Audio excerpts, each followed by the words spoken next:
C'est une opération, je cite, hors du commun qui s'annonce, celle déployée pour tenter de sauver le beluga égaré dans la Seine. Il doit être déplacé au plus vite pour survivre. On retrouve justement à Saint-Pierre-la-Garenne notre envoyé spécial Clovis Casali. Bonjour à vous Clovis.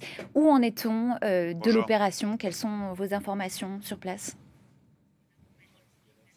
Eh bien, cette extraction pour sauver ce beluga de 800 kilos, eh bien, cette extraction, cette opération se prépare actuellement. Il y a un petit peu d'effervescence, tout ceci pour essayer de sauver ce beluga, cette baleine blanche qui se trouve actuellement dans les eaux de la Seine juste derrière moi, bien différente à côté de l'écluse, bien différente de ces eaux glaciales auxquelles le beluga est habitué, ces eaux arctiques et subarctiques. Alors, cette baleine blanche, il faut le savoir, est malade et décharnée. Elle va être sortie de l'eau délicatement avec un filet avant d'être placée dans une caisse sur un camion.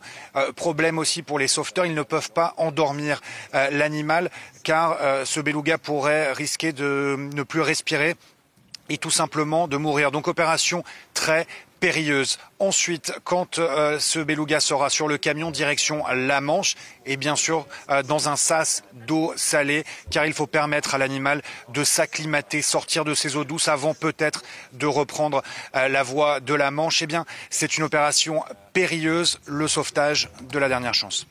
Quel est, Clovis, le profil des sauveteurs déployés sur place pour tenter de sauver cet animal? Déjà, il faut savoir que ce n'est que la deuxième fois depuis 1948 qu'un beluga, une baleine blanche, est trouvé dans les eaux de la Seine. C'est dire qu'il y a beaucoup d'attentes, beaucoup d'experts sont sur place pour essayer de trouver la meilleure manière de sauver l'animal. Il y a Sea Shepherd, l'ONG, qui depuis les premières heures est sur place, avait identifié le beluga dans la Seine, avait averti les autorités et se relaye 24 heures sur 24 pour suivre les développements, les derniers événements. Et puis, les autorités françaises sont sur place, la préfecture, des sauveteurs, et ils ont aussi fait appel à des experts québécois et américains. Et puis, il y a aussi des hommes du Marineland d'Antibes, qui est le plus grand zoo marin d'Europe. Ils connaissent ce type d'animaux, ils connaissent ce type de beluga, et il y a des vétérinaires du Marineland sur place pour faire en sorte que tout se passe bien. Tout ça coûte cher aussi et c'est pour ça qu'il y a eu un appel aux dons ces dernières heures et il semblerait que de nombreux dons soient arrivés pour sauver ce beluga.